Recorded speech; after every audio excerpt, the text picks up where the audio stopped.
ইমাম গাজ্জালি বলে বইটা আমি দেখতে চাই, নামায়া হাতে দিল, বইটা মিলায়া দেখে রে ওই বইটা দুনিয়ার কোন সাধারণ বই নয়, ওই বইটা হলো রব্বুল আলামিনের কালাম কোরআনুল কারীম।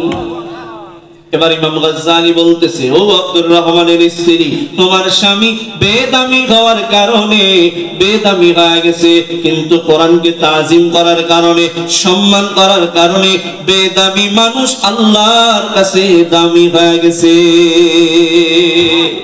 কি হয়ে গেছে? দামি হয়ে গেছে কোরআনকে ভালোবাসার কারণে। এজন্য বলি, কোরআন সমাজে আছে না নাই? আপনার মসজিদে আছে না নাই? মাদ্রাসা আছে না নাই? বলেন তো, কোরআন কি শুধু মসজিদে মাদ্রাসায় রেখে দেওয়ার জন্য আসছে? হ্যাঁ, জবানটা নাড়ায়া বলেন, এজন্য আসছে? নাকি কোরআন দিয়ে সমাজ পরিচালনা করার জন্য কোরআন আসছে? আসছে কিনা? আল্লাহ কবুল করুক, বলেন আমিন। এজন্য ভাইরা আমার, লম্বা আলোচনা করব না, কথা বললে অনেক বড় হয়ে যাবে। অন্তরকে পরিষ্কার করতে হলে এক নম্বরের মেডিসিনের নাম হলো কোরআন তেলাওয়াত। কিসের তেলাওয়াত? কোরআন তেলাওয়াত। যদি পারি আলহামদুলিল্লাহ, না পারলে অন্তত কোরআনকে মহব্বত করব। পারবো তো ইনশাআল্লাহ। যাদের বাড়ি কোরআন আছে, ময়লা পড়ে আছে, এই জায়গায় ওই জায়গায় ফেলানো আছে, আজকে গিয়ে কোরআনকে পরিষ্কার করব। পারবো তো ইনশাআল্লাহ? পারবো তো ইনশাআল্লাহ? কোরআনকে পরিষ্কার করব, কোরআন পড়ার চেষ্টা করব। পারবো তো ইনশাআল্লাহ? ভাইরা আমার, বন্ধুরা আমার, আজকে যে যুবকরা এত সুন্দর আয়োজন করলো, আমরা খুশি না বেজার? আল্লাহর হাবিব বলছেন, ওই যুবকরা কিয়ামতের ময়দানে আরশের নিচে ছায়া পাবে, যে যুবকরা তার যৌবনকালে আল্লাহর ইবাদত করছে। সুবহানাল্লাহ বলবেন না?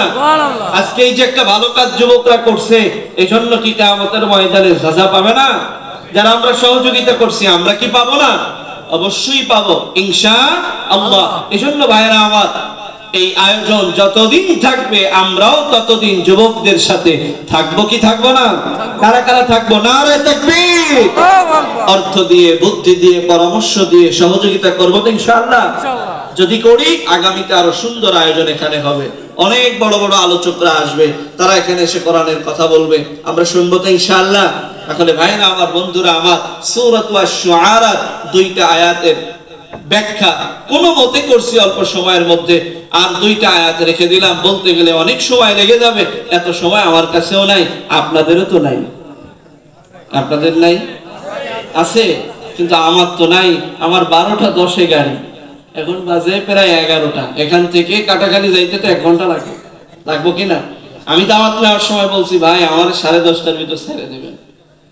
কয়টার ভিতর? 10:30টায়। কিন্তু আমার ভাই মারুফ ভাই বলছে, ভাই অন্তত 11টা তো আমার সময় না দিলে হইব না।